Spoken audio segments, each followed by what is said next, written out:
नमस्कार, कैसे हैं आप सब। मैं मनोज कुमार और आप देख रहे हैं हाल समाचार। हाल समाचार में आज हम बात करेंगे पीएम मोदी की 2 दिवसीय यूएई यात्रा के बारे में। अभी 14 फरवरी को जो है वर्ल्ड गवर्नमेंट समिट होने जा रही है, तो उसमें गेस्ट ऑफ ऑनर के तौर पर इनको पीएम मोदी को इनवाइट किया है। दुनिया के 200 देशों में केवल यूएई को इतनी प्राथमिकता कि पिछले 8 महीनों में ही तीसरी बार यूएई जाना।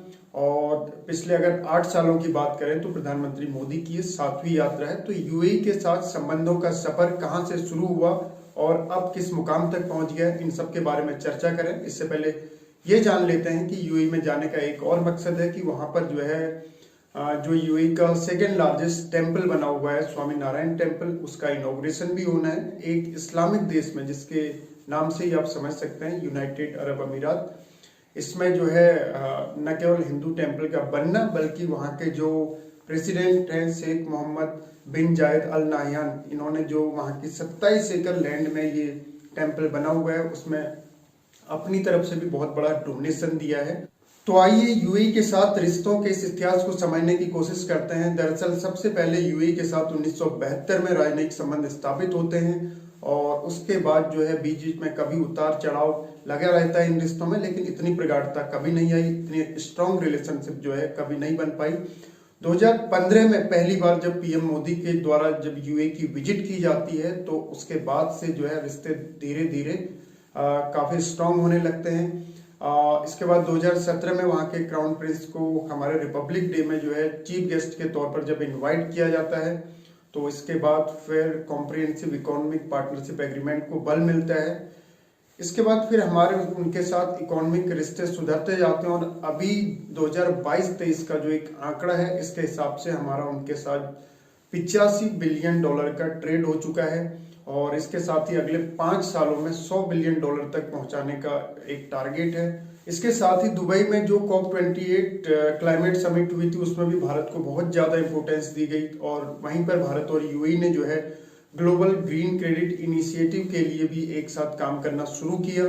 इकोनॉमिक रिलेशन की अगर बात करें तो जहां यूएई ने भारत में जो है इन्वेस्ट किया है, ठीक उसी तरह हमारी जो इंडियन कंपनीज हैं इन्होंने भी यूएई में, चाहे वो सीमेंट सेक्टर हो या बिल्डिंग मटेरियल हो, टूरिज्म हो, होटल हो या फिर एजुकेशनल सेक्टर हो, इन सब में जो है उनके द्वारा इन्वेस्टमेंट की जा रही है। इसके साथ ही जो है हमारा फॉरेन डायरेक्ट इन्वेस्टमेंट भी अब बढ़ने की उम्मीद है। अभी हाल ही में हमने अपनी फ्री ट्रेड एग्रीमेंट पॉलिसी को भी जो है इसको मॉडिफाई किया है, तो इसमें हमने 6 देशों को प्राथमिकता दी है। इनमें अर्ली हार्वेस्ट डील के तहत यूएई हमने टॉप पर रखा है, तो इससे भी यूएई की भारत के लिए इंपोर्टेंस को हम समझ सकते हैं।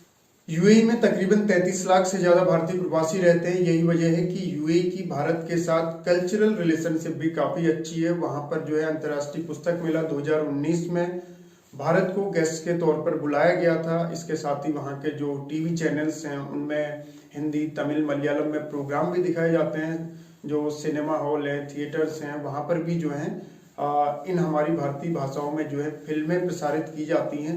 फिनटेक कोऑपरेशन के क्षेत्र में अगर बात करें तो अगस्त 2019 से ही अबू धाबी में जो है रुपे कार्ड चल रहा है। अभी हाल ही में जो है वहाँ के जो एयरपोर्ट पर 2023 से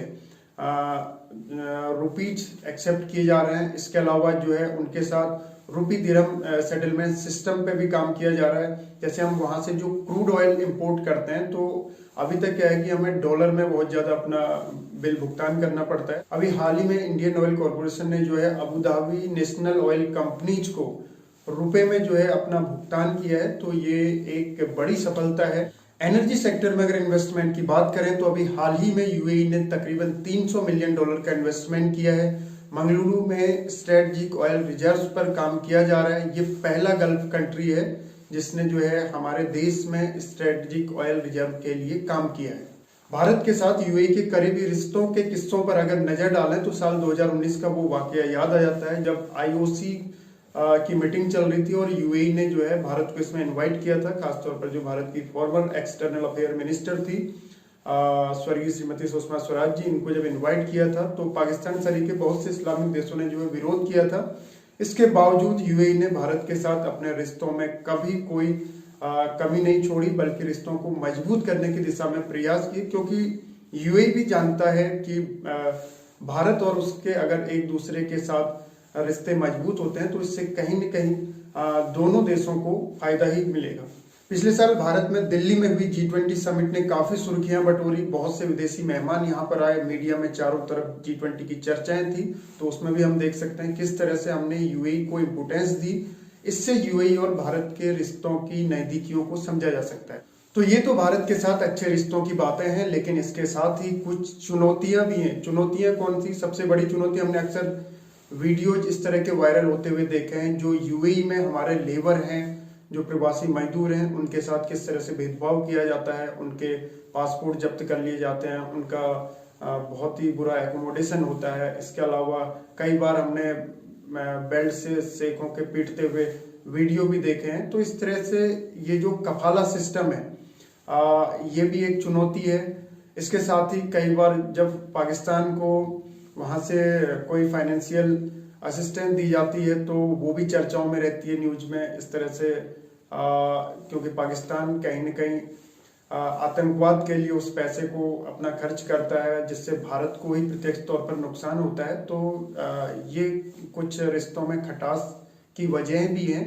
चाइना के साथ भी यूएई की काफी नजदीकी है और कई बार तो स्थिति इस वजह से भी असहज हो जाती है क्योंकि यूएई एक बहुत बड़ा इस्लामिक देश है। तो यहाँ पे हमारे इंडिया में जो है कुछ लीडर्स के द्वारा प्रोफेट मोहम्मद पे अगर किसी तरह के कमेंट्स किए जाते हैं, जैसे पिछली बार हुआ था एक, तो वहाँ पे यूएई में जो है बहुत बवाल हो गया था। भारत की बहुत ज्यादा उन्होंने क्रिटिसिज्म की थी। तो इस तरह से बहुत सी ऐसी घटनाएं भी हैं जिनकी वजह से यूएई के साथ रिश्तों में कई बार खटास भी हो जाती है, लेकिन फिर भी इतने सारे खट्टे मीठे अनुभवों के बावजूद हमारे यूएई के साथ पॉलिटिकल, इकोनॉमिक, कल्चरल रिलेशनशिप हो या स्ट्रेटेजिक रिलेशनशिप हो, ये काफी स्ट्रांग है। तो ये थी अब तक की सारी जरूरी इंफॉर्मेशन इंडिया यूएई रिलेशन को लेकर। आगे फिर होगी मुलाकात किसी और मुद्दे के साथ। तब तक के लिए जय हिंद, जय भारत।